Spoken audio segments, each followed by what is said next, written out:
Pathian thu chiarin ngai thang u kolasa bung ni chang rukle chang sari Christa nun fam kim chuwangin Christa Isua lalpa chu in lomang khan ama zung kai le rem chho deuh dewa omin an zirtir cheu ang khan in rin na chuan nget taka omin lom thu soi lo nga in ama an chuan omro u atu thiang lim kan chiar lalpan mal som ro se nikum sang ni som ni atangin COVID-19 in khovel minti buaya tuna po hian sang ni som ni pakhat kum top lam kan lo thleng le trep to a COVID-19 ina minti buai hi alakal zela sakho sang pathian biak na po apa ngai sitel lova apa ngai kan man thin ang kha kan ti thei ta lovani hi komin sang ni som ni pakhat September tha kan lo chuang kai le ta a emi apo hian beirual in khom hun danga kum tam tak chung chu biak ina kan ti tlang puya ten ina tepo kan han ti boka upabial a thenin khatiang tepo khan kan ti hun awm thina nima se tuna hian COVID-19 awang hian mi tam jok chuan apanga in beirual in khom hi kan mang theilovani ina emo biak ina emo po ti theilova chol thak po mi tam jok chu kan la ome chuti lai chuan lo la ti lui tang thei te po hri na chim buai lo na area chuan thei ani boka eng po ni se ati lai hian hu howa pathian kan biak na le beirual Christian ten crusade kan man na hun hi apanga in mang theilova kan chung po hian kan nun hi tlaniamin kan tharau lam chu damai lo se ti hi kan du thu sam ani theu ome chumi wang chuan hei Manipur area YouTube ministry kan ti maya hei po hian mitinin in khom theilo maila beirual program mang theilo maila mani ina na kan thona muna emo khoya mo kan om na muna pianga kan mobile phone atangte kan TV atangte a kan lo mu thei turin he program hi kan siama kan revival speaker te thu soi turin kan soma then kan pastor then khatte kan soma beirual hun bultan nan ekein ti hian hun kalu mangta ani a tunu na hian kan thu puya tana ka than chu kolasa bung ni chang ru ka tanga chang riat chang sari in kara khalaya soi kha Christa azung kai ama azung kai ti kha thu puya kan mangdon ani zung kai han ti hi zung kai na chini soita ila thutlung leya tang toin pathian mi te nun hi thingkung anga te khin ani fowa thutlung thara po lali suan grape ti te ti khan thingkung anga te khin na te po kan munwala ni pasuan chini anga han soi ran don chuan direct a thai le thing dang zong ina direct a leya zungan kaya anin phun hi a soi theya thing le mau thai reng leya in phun leya zung kai chuan leya tangin cho an mamo tur pathian ruat kha an ei maya ten leya tangin an mani mamo tur tui atokin an ei le a leya direct a zung kai an ni na khan an tan mal som na ape a ra an chua tha a kung a thang tha a na a hring tha a par te po amoya duang takin a thang thabi kani tin chu mai chu ni lova ara kha mi hring te ran nung dang te ramsa te tan po khan cho tha tam tak alo ni a ra tha tam tak choina omani tin apar moi po pathian choi moi tu ani a nung cha sawa te poina an eile azu an dot te alo ni a in direct taka leya zungkai khachu ara tha athang tha apar atha ana apo asing tha tuile acho ei tur dang amu thabik ti in soi thei ome tin chu tiang lova chuan zungkai ve tho indirect midang rin chana zungkai kha a om vele a entirnan thingkung danga an trowa zungan kaya midang rin chanin an nung ve maya chu tiang ang chu parasitic plant anti a midang rin chana nun na nei midang thingkung na ate akuang ate akor ate khan azung tilutin tiang khan an veta azung aluta an cho a ei pui thina midanga in ngat chong ani a hei hemi not is a hian tlangrama mun sang sanga chon kan mu ome nauban kan ti te thik bom te kelbu kan ti te tin Japan loral kan ti te le adang dang te po mang manin direct in leya zungan kai lova an tro lova thingkung danga tangin cho an mu ani an parte an chua ve thowa akung po engemo chen chu a thang ve thowa ra po a chua ve thowa mi nazar an zo te po om ve thowa ni nima se a in nga na azung kai na thingkung ber kha a thi pal chuan an ni po an thi ve nga la ni chu direct a zungkai ho leya zungkai ho kha chu chu tiang in an thi ve mai lova then indirect a midang rin chana zungkai ho ero kha chu an thi akung pui an zungkai na a thi rualin an thi thina ni in nga na angeni an zungkai na diklo ho kha chu khatiang kha an ni a diklo ti sakila pathian ruat chu ani ngei maya pathian rem ruata om chu ni a ma se voina hian kan tar lan du lai tak chu an zungkai na thingkung kha a thi chuan an ma ni an thi ve ngal thin ani leilunga zungkai te ero chu tiang ni lovin khatiang khan fel takin leichunga tangin cho le tui an mamo an nei bi ka an nun atlo bi ka anin nga na kha chu tianga thi ve mai ani lova an thabi kan ti thei ome chu tiang chuan Christian lali suaring tua in chal theu hi kan inang lo nual mai theya zung kan kai na hi khoya nge ti lai hi kan in en angai ani Krista zung kai tak lova tu te mo tharau ringa nung ve mai an zung kai na a chau ruala chau ve mai hi kan rama hian kan om theyangem Kausan le rong bol na sang in mang tang kai em kausan in khom le hu hova rong bol na kal pui thei ani tak lova chau zui ngal om theyangem Krista zung kai lova a phowua ka tham ral ve mai kan ni chuan a huwa kan in khom thei lo hu howa kan in khom thei lo chung a rei to sia kan ngai tu om hle to mai om nge then evangelist team zuya team member ngene evangelist speaker zuya team member te jinga po hian an speaker a zung an kai chumia kausan in khom kharani tak sile speaker hova rongbola fe chua theiani tak silova hian team member councilor tele azui tu dangte tan hian Krista azung kai tak lo an speaker a in ngat vel mai an ni chuan an dahle to mai theyangem ti te hi vain chu ka ngai tu ani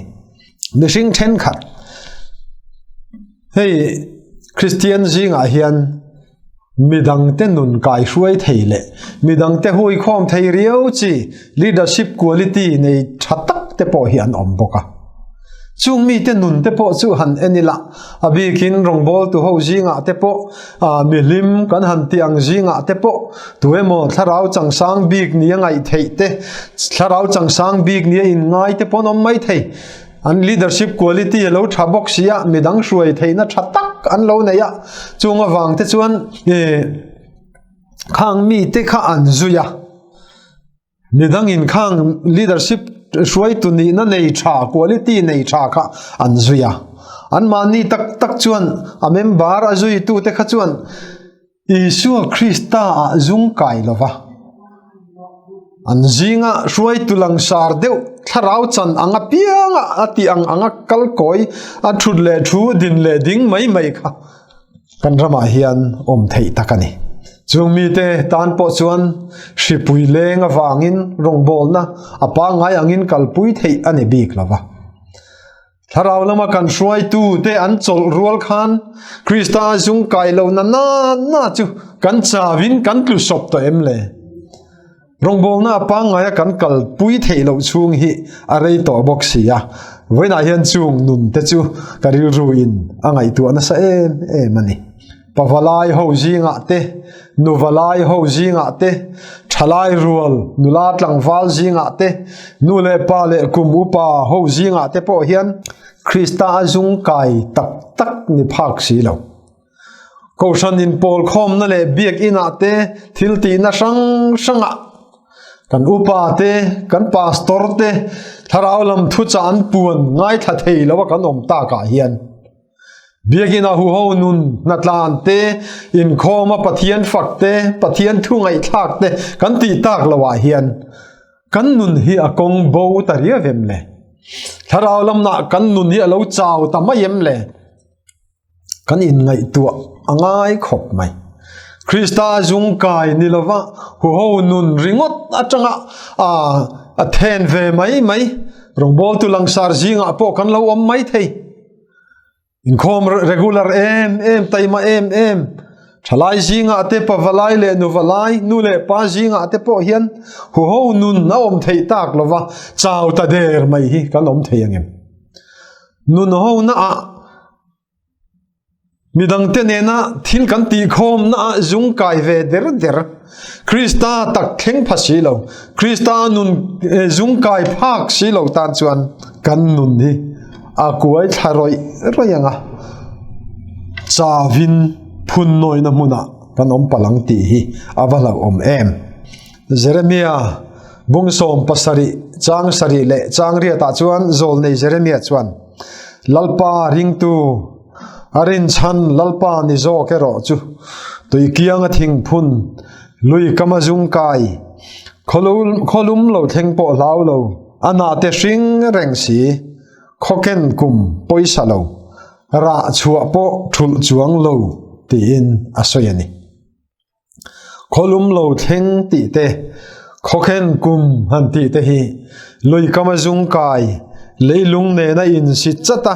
a cho ei tur dik tak cho eya a tui in tur dik tak hip chuak thei thing kunga khachu kholum lo theng khokhen kum ma po khan a chaw velowa ana ring renga adua lua thin ani heti zong hian soita ila khokhen kum mati te kholum lo theng ati te hi ti zong hian te khin nan kan la lut ve ringo tanga ni china kan soyang khan covid tripui lenga wangin kan in khom theilo reito khovel ramsang te han enila Myanmar te hei tu na phechun Afghanistan te le ramdanga te po buai a oma hen chung ba ka chun khovel khamina kai noi te poni nga khami kai noi lem lo te poni mai theya ram le ram in do em om lo ma se anin ngur to na anin vau to na an dikna le ral thuam te diknia anin hriat na le an ral thuam te an machuana midang vau zam tumin arukin anin bei ani bom le silai te mang em lo ma se sum le pai mang te na in shreka economic war mangin tuna hian anin bei me kani chutiang nun chu ring tu te tan hian kholum lo theng khokhen kum kan ti anga te hian me bel ve tangotila in khom thei si lo nidanga kan in zuya khoi lai mo kan fe chua ka rong kan bola kan in pe kan kalvel thinang kha thei to bok si lo hetiang nuna tak hian eng angin nge kan omang o lalpa azung kai lalpa ring tu arin chan lalpa ni zok chu tui kiang a thing phun lui kamazung kai ana po uai ngai lo khopa a cho ei tur ei chu tiang chu niang he khovel rileng in a min ti buai na le khovel sual na le buai na sang in min chim na kara hian ni dang angin kan ni phung pa ngai angin rong bolin fe chuakin hu ho nun te mang thei lo mai la thusil tu le zai pol zong te poi lo re thua ma sela Krista zung kai velo te nun tlusopin beidongin phun noi na muna mang ang takin om ma se Krista zung kai mi te chu lui kama thing phun ahun takara thin a cho ei tur po ei thei a tui in tur po ei thei ana hring that pa ngai anga chua reng thei ra tam tak chua thei chu tiang chu an ni thin lalpa zung kai tlat te he khovel kholum lo thleng le khokhen kum lo thlenga hripui le bin do thu thangina min chim bui em lai te mi then khat phei chuan he khovel hun mor a kan ding ta ni an ti hiala chu tiang din muna kan om lai chuan eng tin nge kan omang lalpa azung kai Isua Krista azung kai tat te chu an ning ve ngai lo vani chu an pindana lalpa pol na mai cham an dina lalpa ma thing thin ale khabu thiang lima thu te an chiara lalpa o sheturin lalpa I thu enge ni om tin ale khabu thiang lima mi pathian thu an nga an chiara lalpa o an ngai tha an lom na le an harsat na te lalpa ne na thlenin an mamo te dilin an pindana zion an sherenga an pindana thing thin lalpa ma an kuna Krista zung kai an dia wangin nun kho har deu ma se lalpa pol na nung nen lim takin thamuang takin nun zalen takin he khovel nun har sa le she om buina kara hian an hun an mang thei bi kani nimala achu tianga an hun mang chau chu ani lo chung ko mai cham nei chian ni nu an ni poin an pasal fanau tenen pan ni poin an nu pui fanau tenen an chen pui dang member dang tenen chung ko in lalpa ma lalpa tan mai cham an siama lalpa an behova an chung ko lalpa an biak na mai cham an din het sau thina ni chu tiang nun chu kan ram hian chu tiang mi chu kan ram hian avamamo em Krista zung kai tlat thin fian riala apin dana zion a shereng lung ram noya te huana te mani in chung zola te mi te ti boi phak lova heng khovel hun harsa biakina hu hawa in khom theilo na muna hian an pin dana an chung kuwa lalpa an sherenga Jerusalem holam hoin an thin lung lalpa lam hoin chung ko mai cha man siama tharau lam nun an tuai numa nun thar nain heng hun har sakara hian nun an mangbik niamole chu mai chu ni lova chu tiang mi Krista zung kai te chuan heng hun har sakara hian hun har sa lockdown te curfew te na ti buaya wanga har sat na to ei tur bar tur tla cham te mire thei te tan hian an luang chuaka malsom na an pe a malsom na nin nei an luang chuaka sil fen an pe a ei tur in tur sumle paite lalpa ne na changa an don ti an sia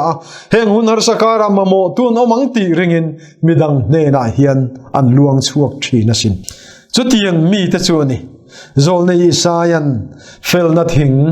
lalpa phun te tia lo soi khani Krista zung kai te chu fel na thing lalpa phun te ti ni sai hian bung somruk pathum chang thuma hian alo soya tirko pola po hian korin thon khat bungli chang som panga khan asoi dan chuan pathian hrin te an ni heng mi te khovel hrin an ni atilo pathian hrin an ni ati Krista zung an kai tlatawangin lalpa ro puina turin an ken pen chuaka lalpa tan midang zinga malsom na petu an ni thin hu ho nun hu ho balal pa rong bol rem chang to lo engam bo chen chung chu biagina zai pol kan ngai thak lan zai pol la rem kan ngai thak lo na ri to pulpita kan pastor le kan upa te kan evangelist te sermon kan ngai thak thei lo na ri to heti kara hian lalpa tan enge ni tangkai na kan yang le midang te tan mal som na tin nge kan ni theyang le tin annun anin pe a lalpa tan na tangkai an tuma krista jung kai an nia wangin lalpa du zong ti tua an tang ani chu chung mi te chu an na te a hring renga ra chua an thul chuang lova chan chin tha zo na jiak bung som panga thuwa lali suan so yang khan grab kung azar peng akung puine na in zom thatlat angina soini chu akung puya tanga pai chuangai lo akung puine na in zom tlat azar peng kha ani sa leilunga azunga kaya krista azung kai kan so yang khan acho ei tur eya fel na thing lalpa phun ani chung krista azung kai te chu midang te ne na nun ho dan enge niang lali suan minzir tir dan te kha enge ni midang te hemi chu ka ngei zong tak hemi khosak dan chu ka rir ruat ti om a che jia reng a ban vai dan ami mel dan ami en dan a tong kam o kho phoi reng ka ngei zong ti laman ngai tu lo lali suan mel ma te mangai turin minzir tira thenom kho veng te nen in mangai turin minzir tira kan nu pui kan pasal tenen in mangai ton turin min zir tira kan ule naw tenen in mangai ton turin min zir tira chung khat in mangai ton turin min zir tira chu mai chu ni lawa mel ma tenen lampo in rema mangai nalan chu tir turin min du'a chu tak chu sanchin tha zo na jiak bung som pathum chang som thum pali a hian chiang takin kan mu a thu pek thar ka pek cheu hi in mangai ula kein ka mangai cheu ang hian nang ni po in mangai ula atiani chu thu pek chu krista jung kai chuan a thei nil thei lawani chu a jung kai na krista ania lalpa thu pek hi nge ni ti chiang takin a ria a ril ruina wong renga ama ron be tu mel ma ngaron che thin om ma se mangai na in atne a heng lockdown kan han ti te po hi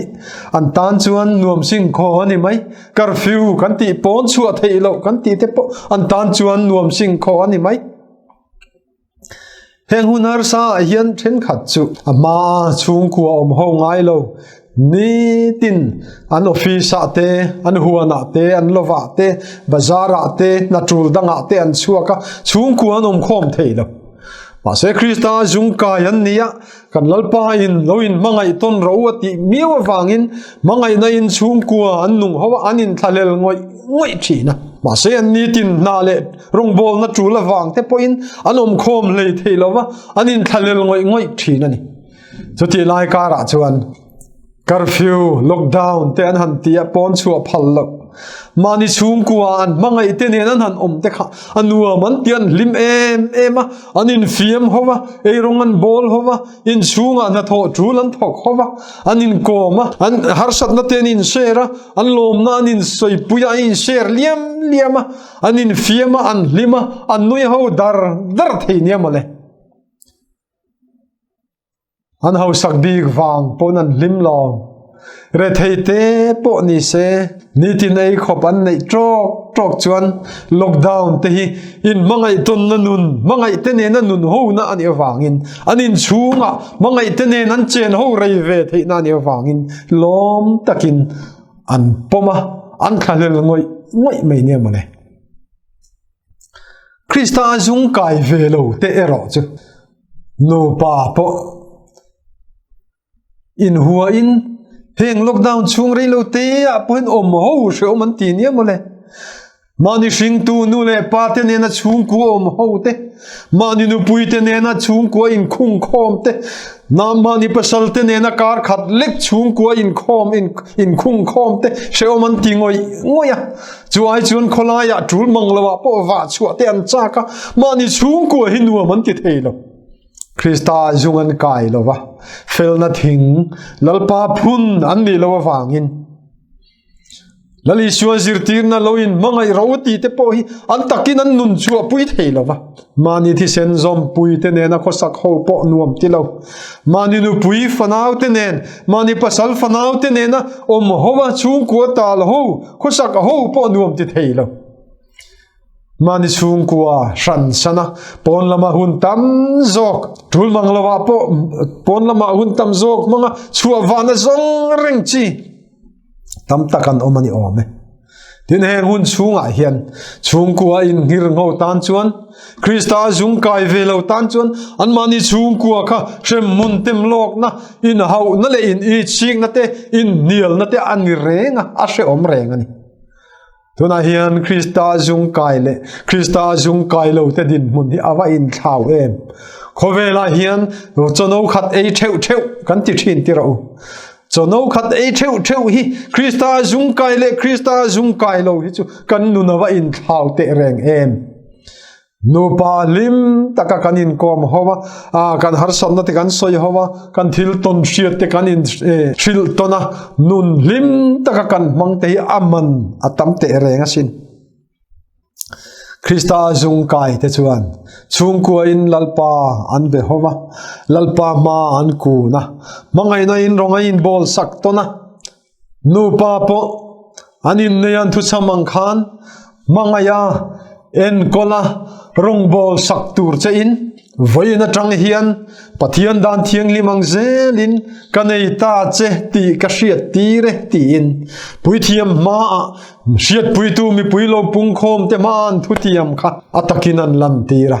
an ko pui te nen an nu pui an pasal te nen lim takin mangai na in ronga in bol sak tona an tan mal som na an ni tona tong kam tha anin hril tona lim mel anin mu tona ahuna nin joy moi tona ava man la em fel na thing lalpa phun Krista zung kai kan ni ve donem chotiang mi ta chu chono khat ei theu mol khata liam ho theu office kata thok ho theu annun avai nang lo em Krista phun ta chu annun ava danglam bik em rinom na te hi an ne ya antai ma chel takin lalpa ta nan nunga chutiang anti thina wang chuan mi in rin tla ka an nga ya midang ten mo phurna lian zok pe kan chak thina mirin om Krista zung kai felna thing lalpa phun an ni to awangin antai ma an chela an nu na ha dam tha ka midang I sik na te an pai bawa chutiang mi nun chu voina hian kan ram hian avama mo in an nun hi ava om te lul em tir ko pola po in kolasa bung ni chang ruk le chang saria khan chuwangin Krista Isua lalpa chu in lomang khan ama zung kai le rem chho dewa omin an zirtir cheu ang khan in rinna chuan nget taka omin lom thu soi lo nga in ama an chuan omro u ti in azir tirani voina hian khovela engemo pol ho ti mai tu manena in ngata zung kai ve mai satya ni lovin Krista a nge zung kai ila midang tan mal som na ni ila midang tene nun hoda nuam ne in mangai pomila kan nun rinom na Krista zung kai kan ya wanga rinom na nun nein taimak chuat na tha thokin heoma po nun chel takin omila lalpa kan pathian hi chi bai bukin kan mi sing pui te nen hian in ngai dam tona in do tona in mangai tona nungin pathian mi ni om reng in omang u Krista zung kai ilo ni se lang u lalpan athu mal som ro se amen.